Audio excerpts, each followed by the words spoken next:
الحمد للہ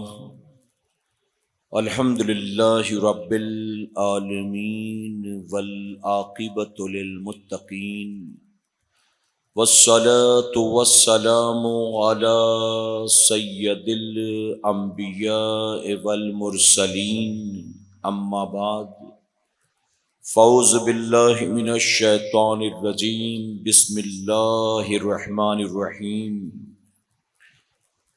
یا ایہا الذین آمنوا اتقوا اللہ وکونوا مع الصادقین صدق اللہ مولانا العلی العظیم۔ پڑھیں الصلاۃ والسلام علیک یا رسول اللہ، الصلاۃ والسلام علیک یا حبیب اللہ، الصلاۃ والسلام علیک یا نبی اللہ، وعلی آلک واصحابک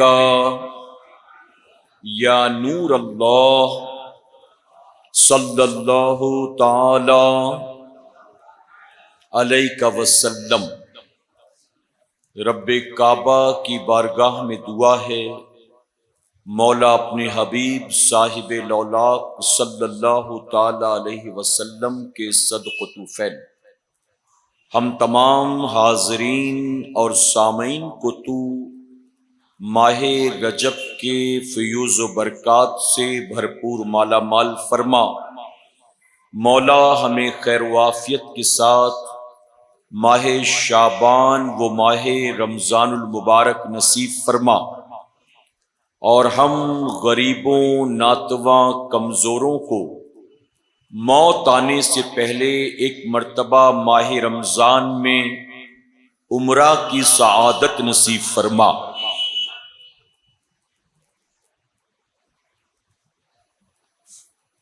میرے پیارے آقا علیہ الصلوۃ والتسلیم کے پیارے دیوانوں، اسلامی سال کا 7واں مہینہ ماہ رجب المرجب اپنے فیوز و برکات کو لٹاتا ہوا تیزی کے ساتھ رواں دواں ہے۔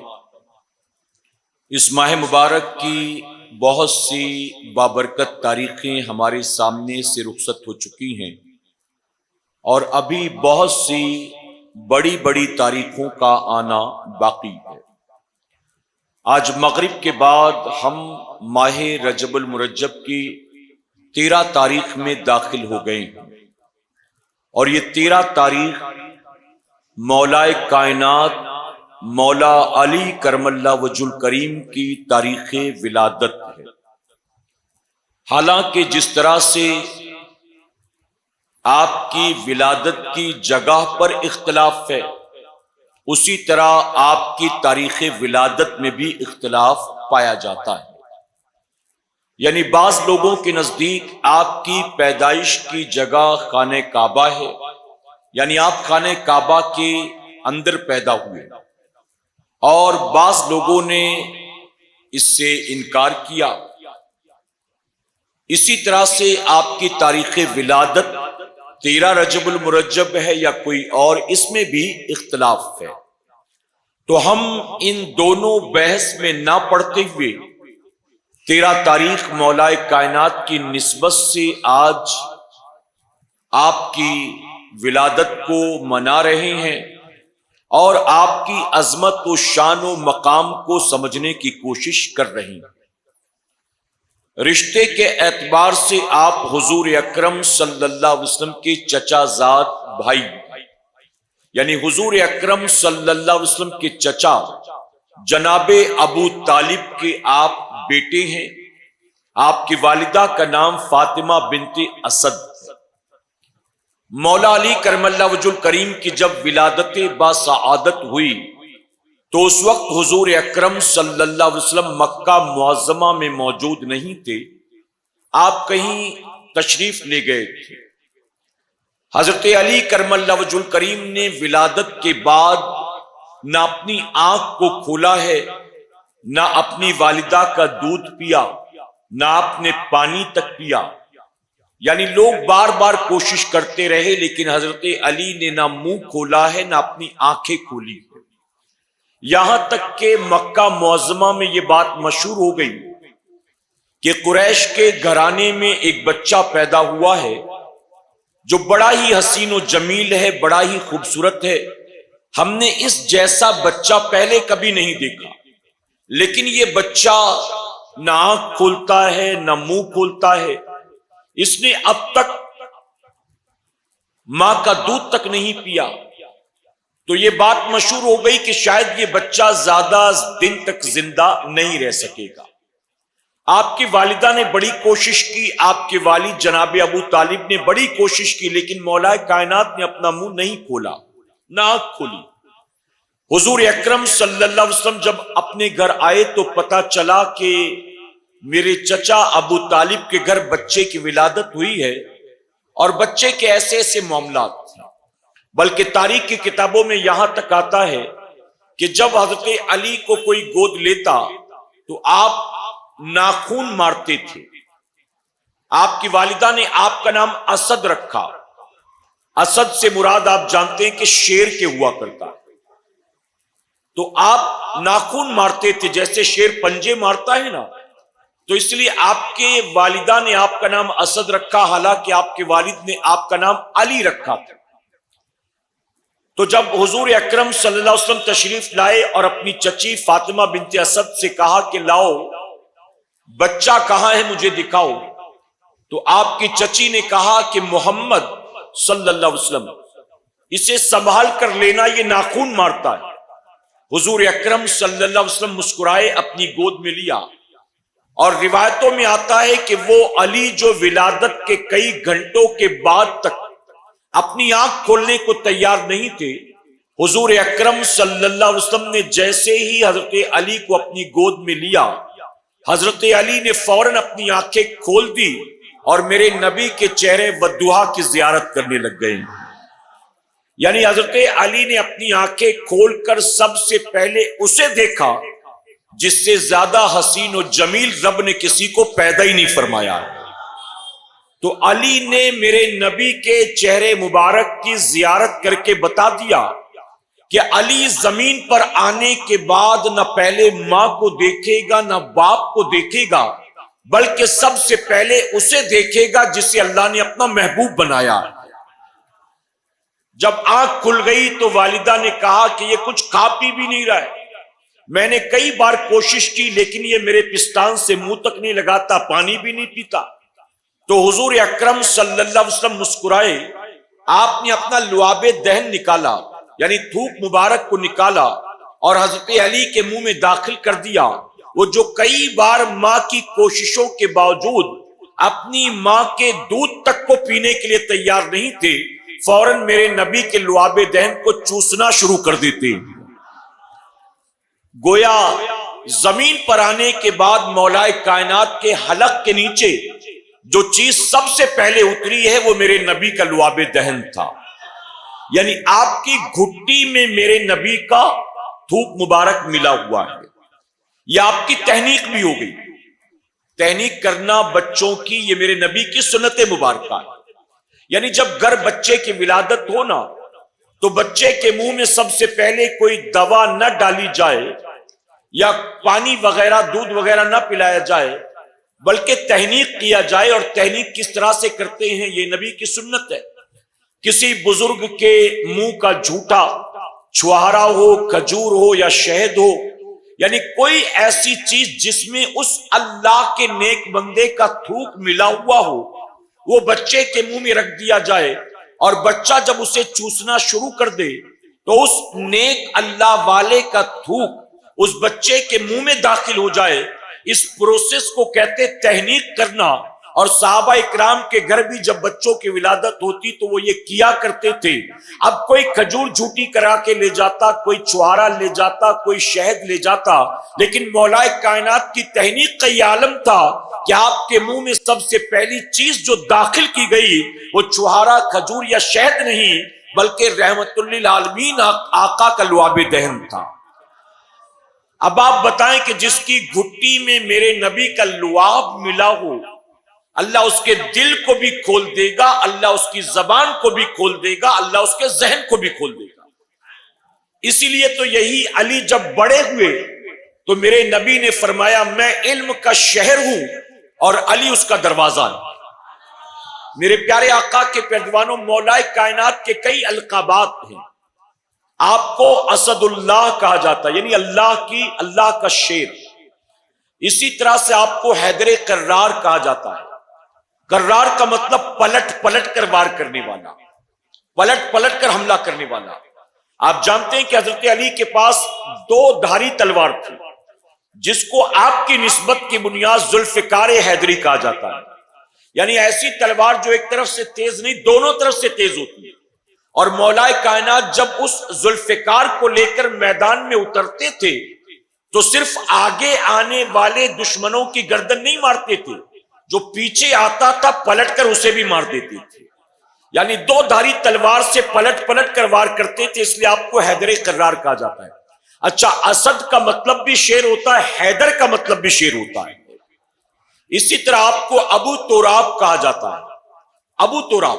اچھا، ہمارے یہاں پر لوگ یہ سمجھتے ہیں ابو ہریرہ مطلب بلیوں کا باپ، ابو تراب مطلب مٹی کا باپ نہیں، ابو کا مطلب باپ نہیں ہوتا، ابو تراب مطلب مٹی والے، ابو ہریرہ مطلب بلی والے، باپ نہیں۔ اب کوئی انسان بلیوں کا باپ کیسے ہو سکتا ہے؟ کوئی انسان مٹی کا باپ کیسے ہو سکتا ہے؟ تو یہ ابو تراب کا لقب مولائے کائنات کو میرے نبی نے عطا فرمایا ہے۔ اچھا، میں نے ایک اور لقب آپ کے سامنے بتا دیا، مولا کہا جاتا ہے آپ کو، مولا۔ یہ مولا کا لقب بھی میرے نبی نے عطا فرمایا ہے۔ میرے نبی نے 18 ذی الحجہ کو دوران سفر ایک مقام پر ٹھہر کر، غدیر خم کے مقام پر ٹھہر کر فرمایا تھا میں جس کا مولا ہوں علی اس کا مولا ہے۔ اب جانتے ہیں مولا سے مراد کیا ہے؟ مولا کا مطلب ہوتا ہے مددگار، یعنی جو مجھے اپنا مددگار مانتا ہے میرا علی بھی اس کا مددگار۔ اب بتائیے نبی کو مددگار کون مانتا ہے؟ سنی مانتے ہیں نا، کوئی رافضی مانتا ہے، کوئی خارجی مانتا ہے، کون مانتا ہے؟ نبی کو مددگار مانتے ہیں تو خوش عقیدہ سنی مسلمان۔ اور میرے نبی نے 1450 سال پہلے فرما دیا میں جس کا مولا علی اس کا مولا۔ پتا چلا جس نے نبی کو اپنا مددگار مانا علی بھی اس کے مددگار ہوگا۔ تو یہ مولا کائنات کا لقب ہے۔ حضرت علی ایک مرتبہ مسجد نبوی شریف کی دیوار سے ٹیک لگا کر سو رہے تھے، کچی زمین تھی اور دیوار سے ٹیک لگا کر سو رہے تھے۔ میرے نبی نے جا کر انہیں جگایا، حضرت علی اٹھے تو جب اٹھے تو زمین کی کچی زمین تھی، زمین کی مٹی آپ کے جسم پر لگ گئی۔ تو جب جسم پر مٹی لگی تو میرے نبی نے محبت سے علی کو ابو تراب کہہ کر بلایا، اے مٹی والے۔ تو علی کہتے ہیں کہ جس دن سے میرے نبی نے مجھے ابو تراب کہا نا، اس دن کے بعد سے کوئی مجھے علی کہتا، حیدر کہتا، اسد کہتا تو اتنی خوشی نہیں ہوتی تھی جتنا ابو تراب کہنے پر مجھے خوشی ہوتی تھی۔ کہتے اس کی وجہ کہ یہ سارے نام تو میرے ماں باپ نے رکھے تھے، ابو تراب یہ مجھے اللہ کے حبیب نے عطا فرمایا۔ اللہ کے حبیب حضرت ابو طالب کے بیٹے ہیں، جناب ابو طالب کثیر العیال تھے، یعنی بچے زیادہ تھے۔ ایک مرتبہ مکہ معظمہ میں قحط پڑا، یعنی آسمان سے بارش نہیں ہو رہی ہے، بازار میں اناج ختم ہو چکا، لوگوں کے پاس کھانے پینے کا سامان نہیں، لوگ پریشان۔ تو حضور اکرم صلی اللہ علیہ وسلم نے اپنے چچا حضرت عباس رضی اللہ عنہ کو بلایا اور بلا کر کہا کہ چلو ابو طالب کے پاس جاتے ہیں، ان کے کچھ بچے گود لے لیتے ہیں تاکہ قحط کے زمانے میں ان کی کچھ مدد ہو سکے۔ یعنی اب گزارا کرنا مشکل ہے ایک آدمی کے لیے اپنے بیوی بچوں کے ساتھ، ایسے میں ابو طالب کے بچے زیادہ ہیں، ان کے لیے تو پریشانی زیادہ ہوگی، تو چلو کچھ بچے گود لے لیتے ہیں۔ یہ کہہ کر حضور اکرم صلی اللہ علیہ وسلم حضرت ابو طالب کے گھر گئے، آپ نے حضرت علی کو گود لے لیا۔ اور جناب عباس رضی اللہ تعالیٰ عنہ نے حضرت عقیل کو گود لے لیا. عقیل کو، یہ عقیل کون ہے؟ مولا کائنات کے بھائی ہیں، جن کے بیٹے کربلا کی جنگ کے موقع پر یاد کیے جاتے نا، مسلم بن عقیل، تو ان کے بیٹے تھے جناب ابو طالب کے بیٹے عقیل. ان کو حضرت عباس نے گود لے لیا. تو بچپن ہی سے حضور اکرم صلی اللہ علیہ وسلم نے حضرت علی کی پرورش کی. بچپن سے، یعنی 6 سال کی 7 سال کی عمر تھی تو میرے نبی انہیں لے کر اپنے گھر چلے آئے. اگر دیکھا جائے تو شریعت کے اعتبار سے ابھی وہ نابالغ تھے، ابھی وہ بچے تھے. اچھا، میں بچہ کہتا ہوں، چھوٹا نہیں کہتا ہوں. آپ اس کو دیکھیں، اس کی وجہ کہ کم عمر کے اگرچہ تھے، بچے تھے، لیکن چھوٹے تو کبھی بھی نہیں تھے نا. وہ ہستیاں ہیں جو کبھی چھوٹی ہوتی نہیں، یہ بچپن میں بھی بڑے ہوا کرتے ہیں. تو یہ تو بہت بڑے لوگ ہیں، یہ کہاں بچے، یہ کہاں چھوٹے ہو سکتے؟ یہ بچے ہو سکتے، چھوٹے نہیں ہو سکتے. تو میرے نبی اسی وقت گود لے کر آ گئے. اب میرے آقا صلی اللہ علیہ وسلم نے ابھی اعلان نبوت نہیں فرمایا تھا، لیکن میرے نبی راتوں کو اٹھ کر عبادت کرتے تھے، نمازیں پڑھتے. تو حضرت علی نے بچپنے ہی میں پوچھا، یا رسول اللہ صلی اللہ علیہ وسلم، اب میں ادب کے لحاظ سے کہہ رہا ہوں، انہوں نے تو کہا تھا بھائی یہ آپ رات کو اٹھ کر کیا کرتے ہیں؟ تو حضور اکرم صلی اللہ علیہ وسلم نے فرمایا کہ علی، میں اللہ کی عبادت کرتا ہوں، میں اللہ کی بندگی کا حق ادا کرتا ہوں. تو پوچھا اللہ کون؟ تو کہا اللہ ساری کائنات کا خالق ہے، مالک ہے، تمہارا میرا رب اللہ ہے. تو حضرت علی نے کہا کہ جب آپ رات بھر عبادت کر کے اس کی بندگی کا حق ادا کرتے ہیں تو میں رات بھر کیسے سو سکتا ہوں؟ میں بھی تو اس کا بندہ ہوں، مجھے بھی اس کی بندگی کا حق ادا کرنا چاہیے. اب میں بھی نہیں سوؤں گا، میں بھی اس کی عبادت کروں گا. پھر فرمایا گیا کہ حضرت علی بھی اسی عمر سے راتوں کو نبی کے ساتھ جاگ کر پوری رات اللہ کی عبادت کیا کرتے تھے. یہاں تک کہ وہ دن بھی آیا جب میرے آقا صلی اللہ علیہ وسلم نے تمام مکہ معظمہ والوں کو جمع کیا اللہ کے حکم پر اور اعلان نبوت فرمایا. دیکھیں، نبی ہونے کا آپ نے اعلان کیا، یہ نہیں کہ نبوت آج ملی. میرے نبی خود فرماتے ہیں میں تو اس وقت بھی اللہ کا نبی تھا جب آدم علیہ السلام مٹی اور پانی کے درمیان موجود تھے. تو سارے انبیاء میں سب سے پہلے نبوت اللہ نے اپنے محبوب کو عطا کی. سب سے پہلے نبوت ملی ہے آپ کو، سب سے آخر میں اعلان کیا ہے آپ نے.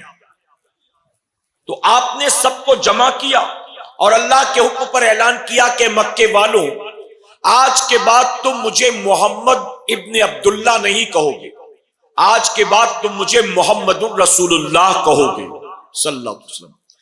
اب میں اللہ کا نبی بن کر آیا ہوں، تم میری نبوت کو تسلیم کرو، میں اللہ کا رسول.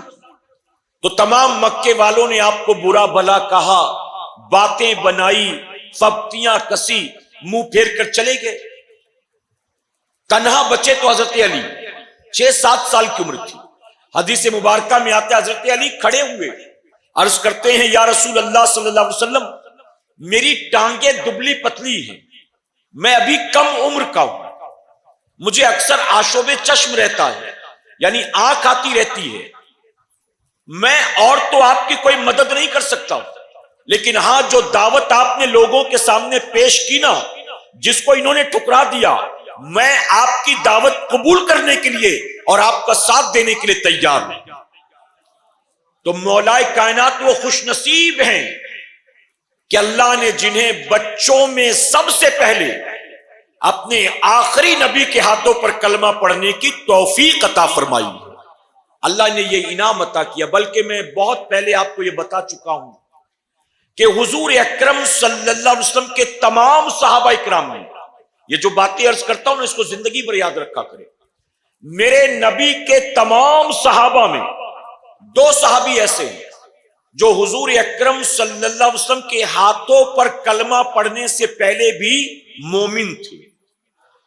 یعنی ہاتھ پر کلمہ پڑھے تبھی مسلمان نہیں ہوئے، بلکہ حضور اکرم صلی اللہ علیہ وسلم کے ہاتھوں پر کلمہ پڑھنے سے پہلے بھی مومن.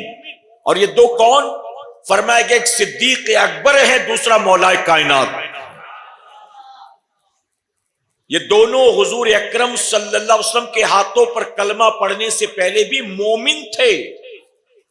جسے بچپن میں نبی نے گود لے لیا ہو وہ کبھی کفر شرک کی طرف گیا ہوگا؟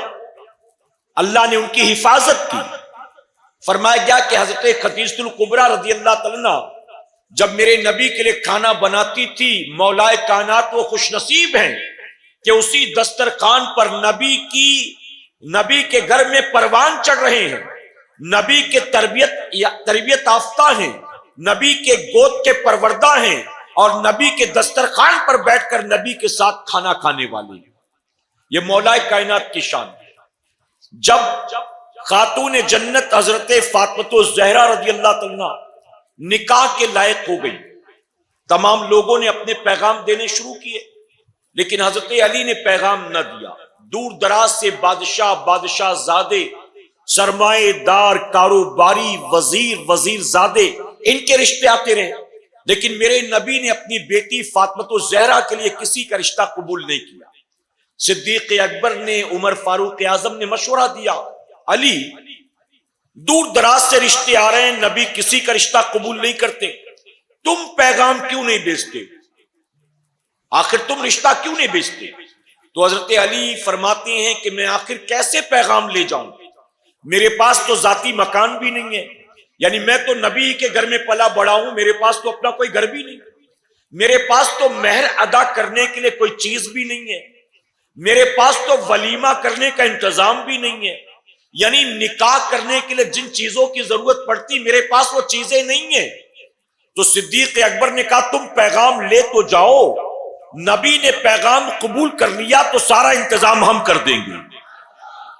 آپ دیکھیں صحابہ میں اور اہل بیت میں، بالخصوص صدیق اکبر میں، عمر فاروق اعظم میں، عثمان غنی میں اور مولا کائنات میں آپس میں کتنی محبت تھی. بلکہ آپ حدیث مبارکہ اٹھا کر دیکھیں، تاریخ کی کتابیں اٹھا کر دیکھیں، آپ بزرگان دین کی کتابیں اٹھا کر دیکھیں تو آپ کو پتا چلے گا کہ رافضیوں خارجیوں نے اپنے باطل عقائد کو ثابت کرنے کے لیے اصحاب رسول اور آل رسول میں لڑائیاں لگائی ہیں. حقیقت میں ان میں آپس میں دشمنی نہیں تھی، بلکہ تاریخ گواہ ہے، چاہے نبی کی اہل بیت ہو، چاہے نبی کے صحابہ ہو، ایک دوسرے سے جان کی حد تک وہ محبت کیا کرتے. کئی روایتیں موجود ہیں. تو صحابہ نے کہا کہ ہم وعدہ کرتے ہیں کہ سارا انتظام ہم کریں گے، تم پیغام تو لے جاؤ. تو حضرت علی پیغام لے کر گئے. اب یہاں پر میں رافضیوں سے کہوں گا، یعنی وہ جو شیعہ حضرات ہیں، میں ان سے کہوں گا کہ اگر وہ واقعی اہل بیت سے محبت کرتے ہیں، حضرت علی سے، علی کی اولاد سے، علی کی نسلوں سے اگر واقعی پیار ہے تو انہیں اصحاب رسول سے بھی پیار کرنا ہوگا. اس کی وجہ کہ حضرت علی تو خاتون جنت کے لیے پیغام لے ہی نہیں جا رہے تھے، اگر پیغام لے جانے کا مشورہ دیا ہے تو صدیق اکبر اور عمر فاروق اعظم نے دیا. تو تمہیں تو ان سے محبت بھی کرنی چاہیے، تمہیں تو ان کا احسان بھی ماننا چاہیے. بلکہ امام حسین کا نکاح تو حضرت عمر نے کروایا. آپ ذرا سوچیں، میرے پیارے آقا کے پیروانوں، تو حضرت علی پیغام لے کر گئے، حضور اکرم صلی اللہ علیہ وسلم کی بارگاہ میں پہنچے، لیکن وہاں پہنچے تو پھر خاموش بیٹھ گئے. وہاں پہنچ کر کچھ کہنے کی جرت نہ ہوئی. میرے نبی نے فرمایا کہ علی کیا بات ہے، کیا کہنا چاہتے ہو؟ کچھ کہنا تھا. تو حضرت علی کرم اللہ وجہ کریم عرض کرتے ہیں، یا رسول اللہ صلی اللہ علیہ وسلم، مجھے میرے ساتھیوں نے آپ کے پاس بھیجا ہے، میں فاطمہ الزہرا کے لیے پیغام لے کر آیا ہوں، میں آپ کی بیٹی کا رشتہ مانگنے کے لیے آیا ہوں. تو جانتے میرے نبی نے کیا فرمایا؟ میرے نبی فرماتے ہیں کہ رکو میں فاطمہ سے مشورہ کر لیتا ہوں. اور میرے نبی خاتون جنت کے کمرے میں جاتے ہیں مشورہ کرنے کے لیے. اب یہاں پر آپ مجھے بتائیں، دل پر ہاتھ رکھ کر بتائیں، اگر میرے نبی حضرت علی کو فوراً ہاں کہہ دیتے کہ ٹھیک ہے علی مجھے یہ رشتہ منظور ہے، تو کیا خاتون جنت اس کا انکار کرتی؟ وہ کہتی بابا آپ نے رشتہ طے کر لیا، مجھ سے تو بات بھی نہیں کی، آپ مجھ سے ایک بار پوچھتے تو صحیح. کیا وہ انکار کرتی؟ ہرگز انکار نہیں کرتی. لیکن میرے نبی نے پھر بھی کہا میں فاطمہ سے بات کر کے آتا ہوں. کیوں؟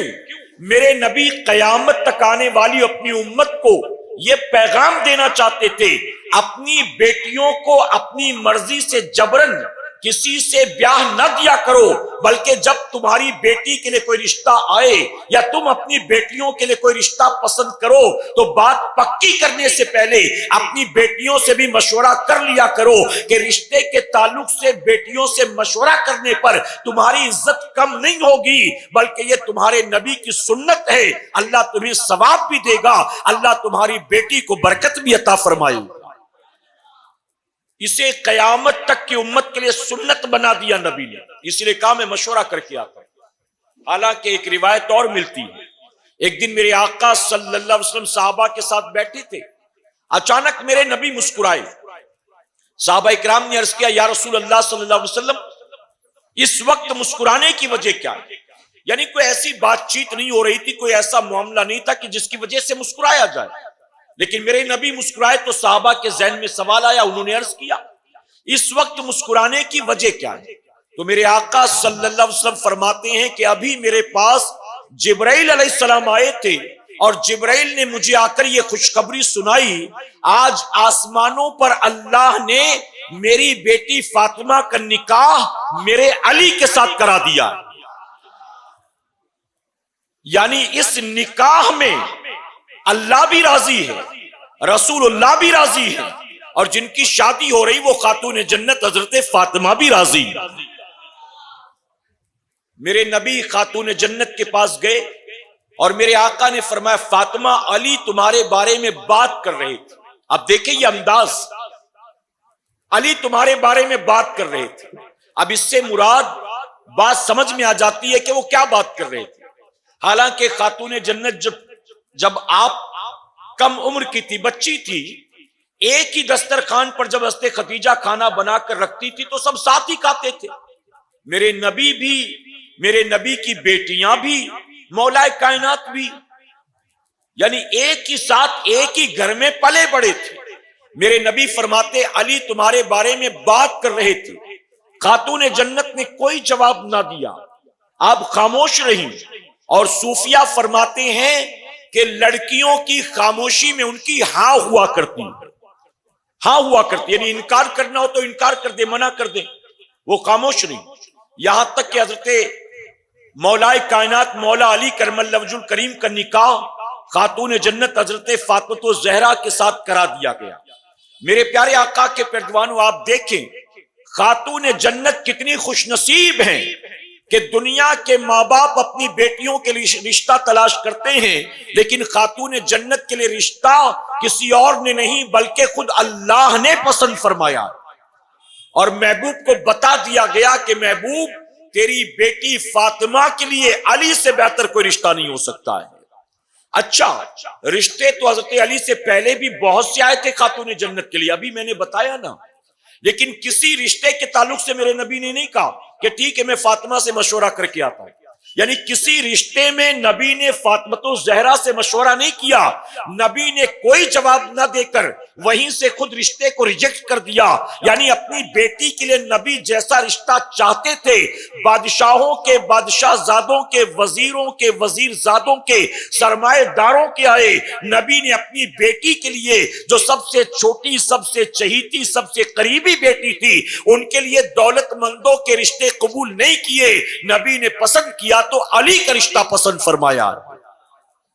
اور کیوں نہ ہو، میرے نبی نے خود اپنے صحابہ کو یہ تربیت دی ہے کہ جب تم رشتہ تلاش کرنے کے لیے نکلو نا تو تم حسب نسب، حسن و جمال، مال و دولت بعد میں دیکھنا، سب سے پہلے دینداری دیکھنا، اور دیندار رشتہ مل جائے تو اللہ کا شکر ادا کرنا.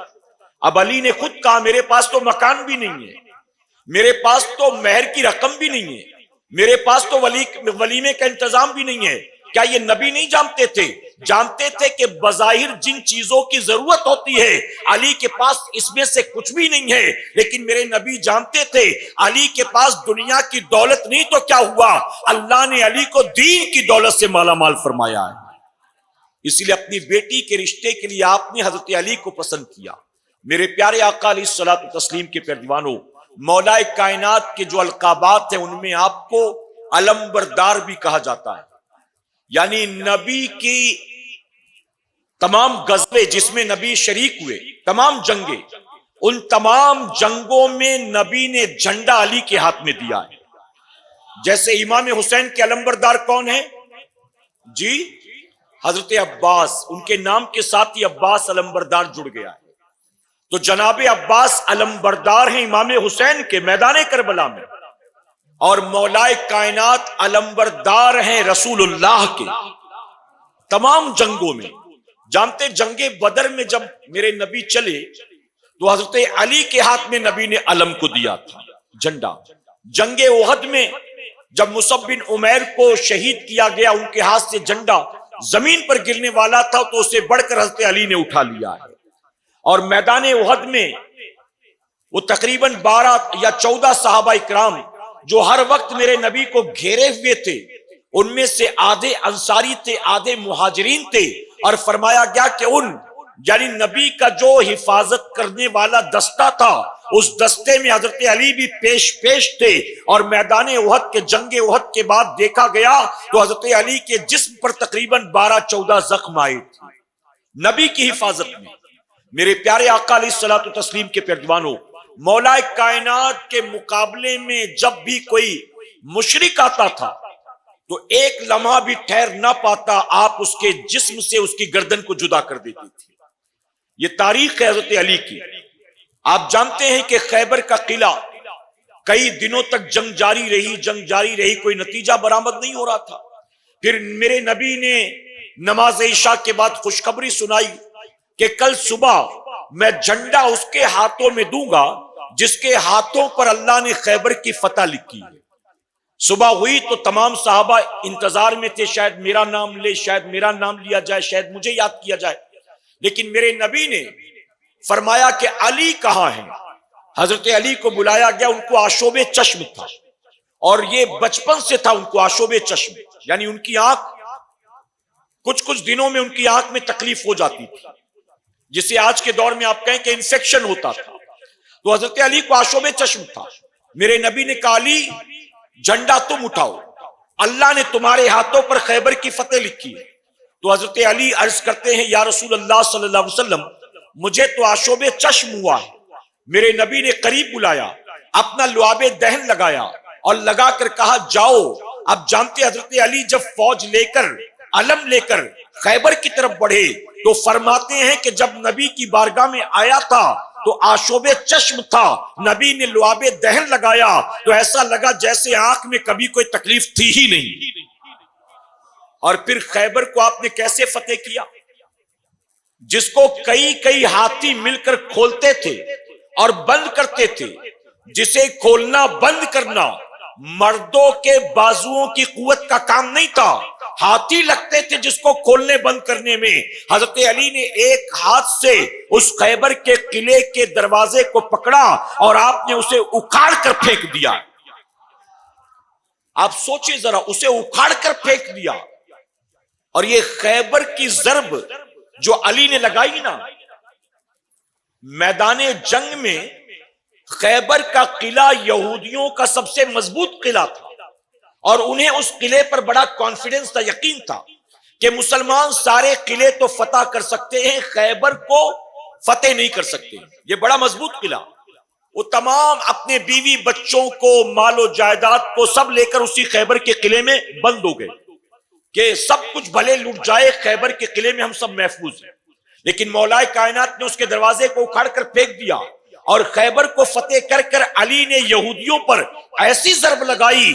آج بھی اگر یہودیوں کی تصویریں، وہ جو اسرائیل میں بستے ہیں، ان کی تصویریں اٹھا کر دیکھو گے تو آج بھی ان کے ہاتھ میں جو پلے کارڈ ہوتا ہے اس میں لکھا ہوتا ہے خیبر واز یور لاسٹ وکٹری، خیبر تمہاری آخری فتح تھی، اس کے بعد تم کوئی جنگ نہیں جیت سکتے۔ یعنی صدیاں گزرنے کے بعد بھی یہودی اس زخم کو بلا نہیں سکا۔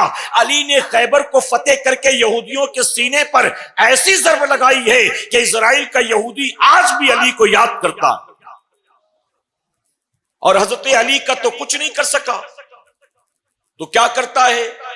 کلمہ پڑھنے والے چھوٹے چھوٹے بچوں پر بمباری کر رہا ہے، مرد و عورتوں کو تباہ برباد کرنے پر لگا ہے، جن کے نام پر نکلا تھا ان کا تو کچھ نہ کر سکا، مکان پر، اسکول پر، اسپتال پر بمباری کرتا ہے۔ میرے پیارے آقا علیہ الصلوۃ والتسلیم کے پیردوانوں، ایسا محسوس ہوتا ہے خیبر کا بدلہ وہ آج فلسطین کے، غزہ کے مظلوم مسلمانوں سے لے رہے ہیں۔ میرے پیارے آقا کے پیردوانوں، تو یہ مولا کائنات کی شان ہے۔ میرے نبی نے فرمایا میں علم کا شہر ہوں، علی اس کے دروازے، علی اس کا دروازہ۔ آپ جانتے ہیں مولا کائنات کی کیا کیا شان بیان کی جائے۔ ایک مرتبہ ماں عائشہ صدیقہ رضی اللہ تعالیٰ عنہ نے اپنے بابا صدیق اکبر سے کہا کہ بابا ابو بکر صدیق، بابا جان، میں نے اکثر یہ دیکھا آپ جب حضور اکرم صلی اللہ علیہ وسلم کی محفل میں بیٹھے ہوتے ہیں نا، تو آپ کے کام تو نبی کے فرمان پر ہوتے ہیں، لیکن آپ کی نگاہیں علی کے چہرے پر ہوتی ہیں۔ آپ باتیں تو نبی کی سنتے ہیں، دیدار علی کے چہرے کا کرتے ہیں، تو علی کو اتنا ٹکٹکی باندھ کر کیوں دیکھتے ہیں؟ تو صدیق اکبر نے کیا فرمایا تھا؟ اب صدیق اکبر کے اس قول سے پتہ چلتا ہے کہ صدیق اکبر کو علی سے کتنا پیار تھا۔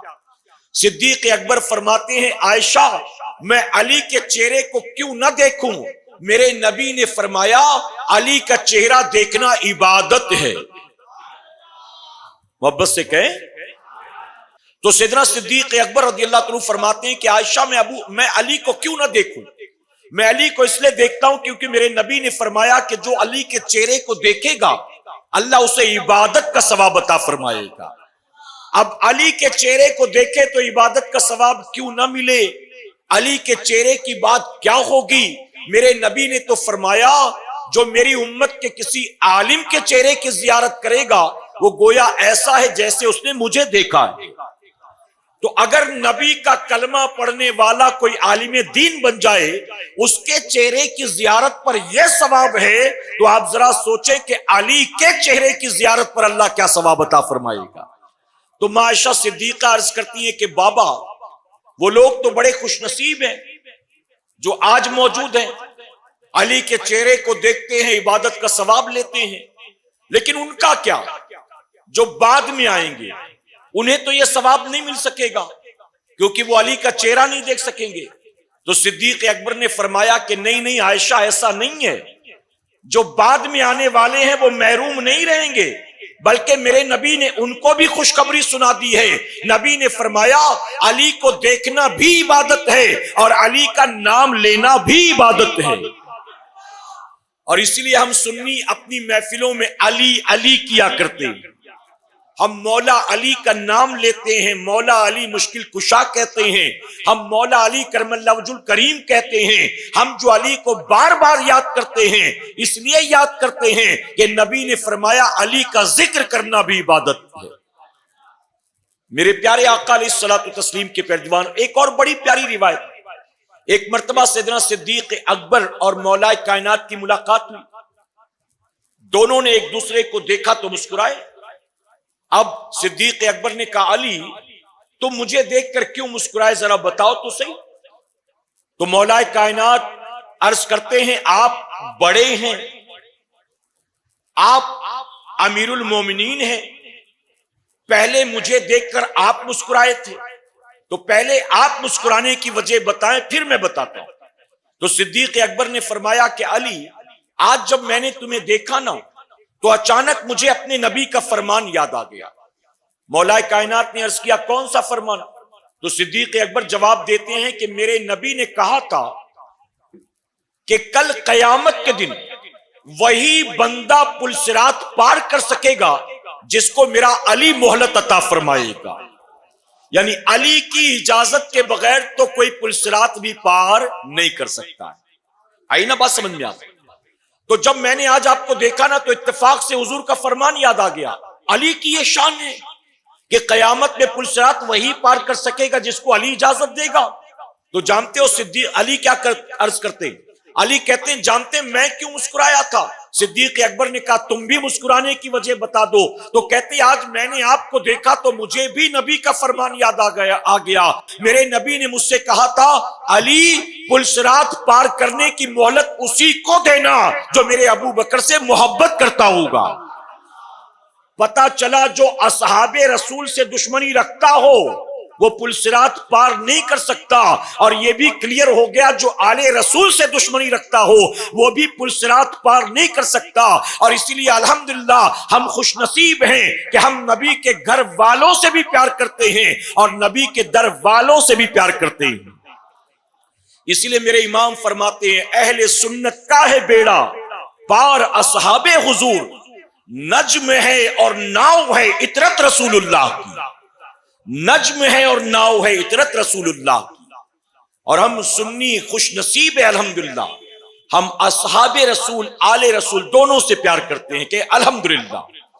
میرے پیارے آقا کے پیروانوں, میرے نبی نے حضرت علی کو علم کے شہر کا دروازہ کہا. اب آئیے اس کا جائزہ لے لیتے ہیں. حضرت علی فرماتے ہیں, توجہ سے سنیں, حضرت علی فرماتے ہیں کہ اگر میری اونٹنی کی نکیل کھو جائے نا تو میں اسے بھی قرآن کے ذریعے تلاش کر سکتا ہوں. سمجھے نہیں شاید آپ کہیں گے یہ کیسے پاسبل ہے. یعنی حضرت علی نے بتا دیا کہ قرآن میں اللہ نے قیامت تک آنے والی ہر چیز کا بیان کر دیا, یہاں تک کہ تمہاری اونٹنی کی نکیل کھو جائے تو اسے بھی کہیں مت ڈھونڈو, قرآن میں تلاش کرو. اگر قرآن کے ذریعے اسے تلاش کرو گے اللہ اس میں بھی تمہاری مدد فرما دے گا. ابھی بھی کچھ لوگ نہیں سمجھے اور بتا دوں. فرمایا کہ حضرت علی فرماتے ہیں جو پورا کا پورا قرآن ہے نا وہ پورا قرآن سورہ فاتحہ میں ہے. یعنی پورے قرآن کا مفہوم سورہ فاتحہ ہے. اور فرماتے جو پورے سورہ فاتحہ میں ہے نا وہ پورا سورہ فاتحہ بسم اللہ الرحمن الرحیم میں ہے.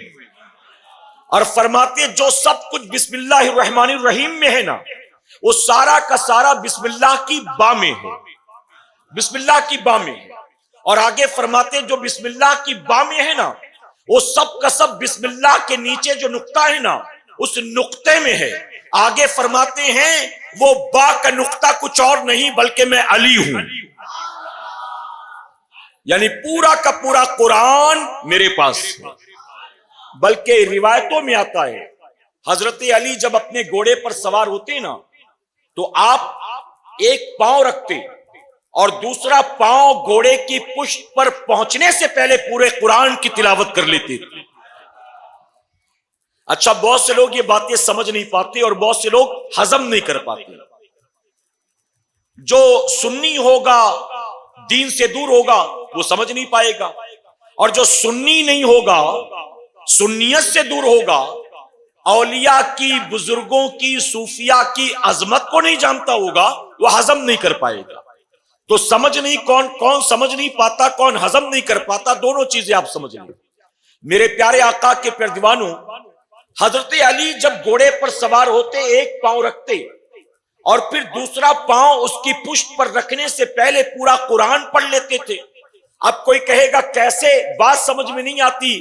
میں کہتا ہوں جب تجھے یہ سمجھ میں نہیں آتا تو قرآن مقدس میں تجھے وہ سمجھ میں آ گیا جب اللہ تبارک تعالیٰ نے سلیمان علیہ السلام کی امت کے ایک ولی کی کرامت کو قرآن میں بیان کیا اور کہا کہ نبی کی پلک جھپکنے سے پہلے ملکہ بلقیس کے تخت کو لا کر آصف ابن برقیہ نے سلیمان علیہ السلام کے سامنے رکھ دیا تھا.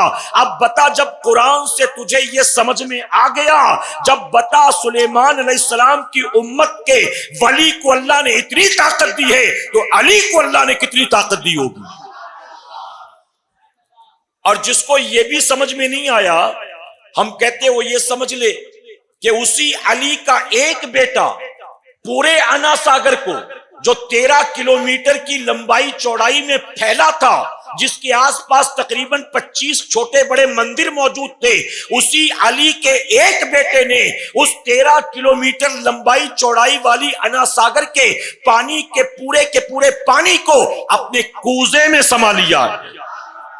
تو جب 13 کلومیٹر لمبی چوڑی انا لمبا چوڑا انا ساگر غریب نواز کے کوزے میں سما سکتا ہے، تو کیا بتائیے سارا کا سارا علم علی کے دل دماغ میں نہیں سما سکتا ہے؟ پھر وہ علی ایک چند لمحات کے اندر پورے قرآن کی تلاوت نہیں کر سکتا؟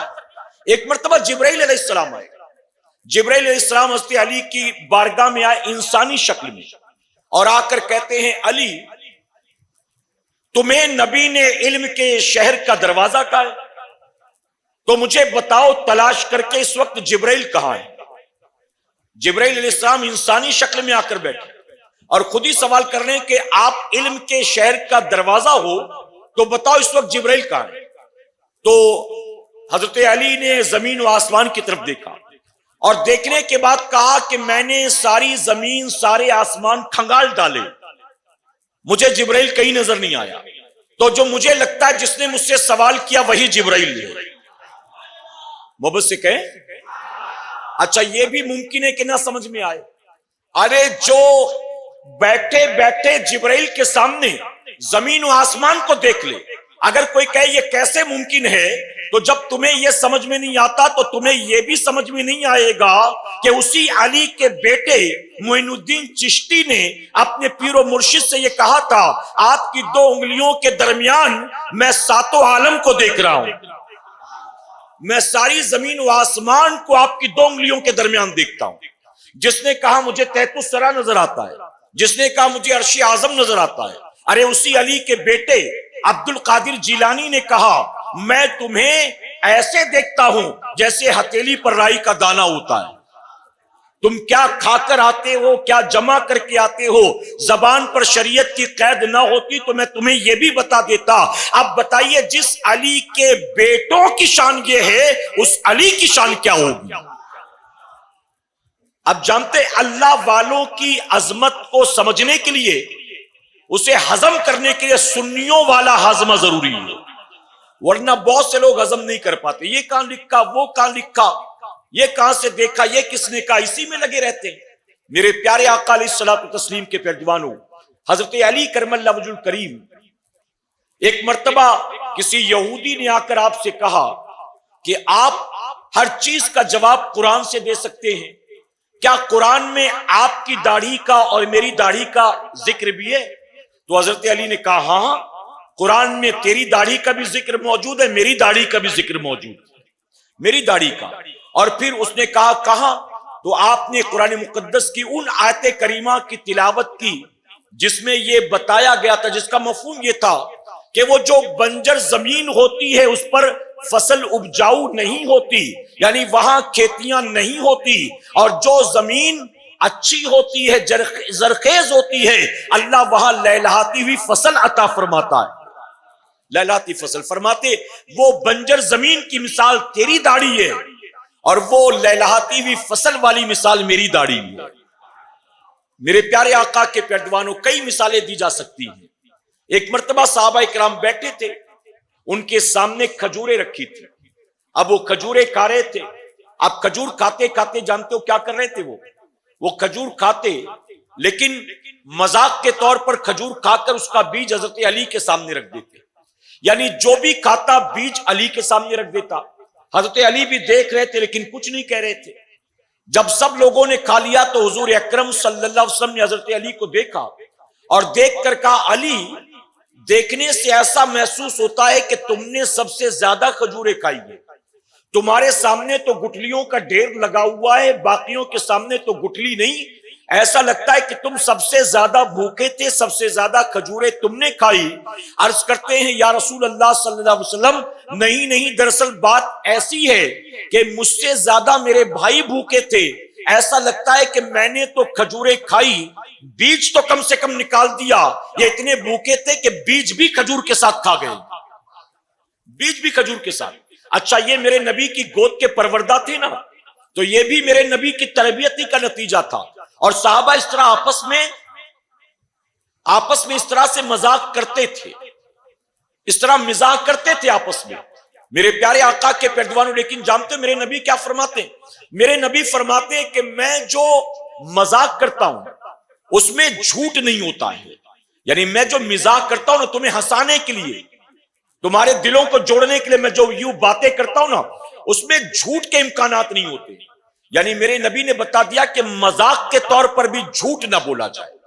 آپ کسی کو ہنسانے کے لیے، دل جوئی کے لیے آپ بات کرتے ہو نا تو کرو، لیکن آپ جو ہے مذاق میں بھی جھوٹ نہیں بولو گے، اس کا خیال رکھیں. اب آخری بات عرض کر کے اپنی گفتگو مکمل کروں گا. میں نے کہا نا، عظمت مولائے کائنات، شان مولائے کائنات، مرتبہ مولائے کائنات میں کیا بیان کروں مختصر محفل میں. اس لیے میں نے شروع سے اپنی گفتگو کو شروع کیا اور ترتیب وار کچھ باتیں آپ کے سامنے پیش کی. اب آخری بات عرض کروں گا. ایک مرتبہ میرے آقا صلی اللہ علیہ وسلم کی بارگاہ میں ایک بوڑھی عورت آئی اور آ کر عرض کرنے لگی کہ یا رسول اللہ صلی اللہ علیہ وسلم، آپ میرے حق میں دعا کر دیں، اللہ مجھے جنت عطا فرمائے. تو میرے نبی فرماتے ہیں بوڑھی عورتیں تو جنت میں نہیں جائیں گی. جب اس نے سنا تو رونے لگی. میرے نبی فرماتے ہیں رو کیوں رہی ہو؟ اس نے کہا میں نے آپ سے عرض کی کہ آپ دعا کر دیں میں جنت میں چلی جاؤں، آپ کہہ رہے ہیں کہ بوڑھی عورتیں جنت میں نہیں جائیں گی. تو میں نے تو جنت کی خاطر بہت کچھ کیا اور جنت ملے گی نہیں، اس لیے رو رہی ہوں. تو نبی فرماتے میری مائی، میری بات مکمل تو ہونے دے. میں نے یہ نہیں کہا تو جنت میں نہیں جائے گی، میں نے کہا بوڑھی عورتیں جنت میں نہیں جائیں گی، اللہ پہلے انہیں جوانی عطا کرے گا پھر جنت عطا فرمائے. تو بوڑھی عورتیں جوان ہو کر جنت میں جائیں گی. ایک صحابی حاضر ہوئے، دیکھیں حضرت علی نے کہاں سے سیکھا تھا یہ. ایک صحابی حاضر ہوئے، عرض کرتے ہیں یا رسول اللہ صلی اللہ علیہ وسلم، میں سفر پر جانا چاہتا ہوں، آپ مجھے کوئی اونٹ دے دیں. تو میرے آقا نے صحابہ سے مخاطب ہو کر کہا، مال غنیمت جو رکھتے تھے سنبھالتے تھے، میرے نبی نے کہا کہ ان کو ایک اونٹنی کا بچہ دے دو. وہ صحابی عرض کرتے یا رسول اللہ صلی اللہ علیہ وسلم مجھے سفر پر جانا ہے، سفر بہت لمبا ہے، میرے پاس سامان بھی زیادہ ہے، مجھے سواری کے لیے کوئی اونٹ چاہیے. میرے نبی نے پھر سے مخاطب ہو کر کہا ان کو ایک اونٹنی کا بچہ دے دو. وہ صحابی سوچتے ہیں کہ شاید میں سمجھا نہیں پا رہا ہوں کہ میرا مطالبہ کیا ہے، میری ضرورت کیا ہے.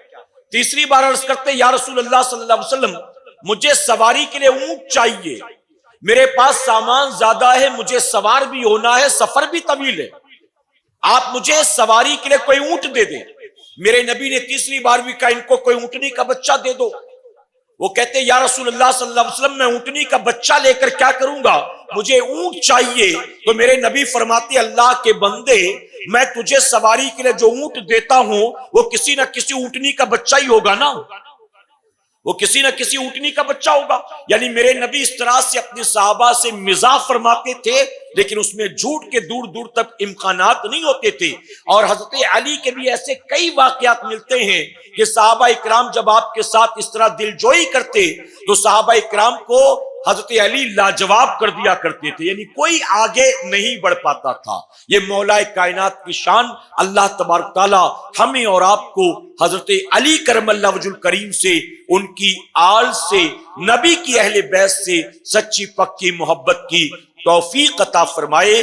درمیان گفتگو مجھ سے جانے انجانے میں کوئی غلطی خامی رہ گئی، آپ سب کو گواہ بنا کر سچے دل سے توبہ کرتا ہوں. رب میری توبہ قبول فرمائے اور ہماری اس محفل پاک کو میرا کریم قیامت میں ہم سب کے لیے، ہمارے والدین کے لیے بخشش اور نجات کا سبب بنائے. وما علینا الا البلاغ. السلام علیکم.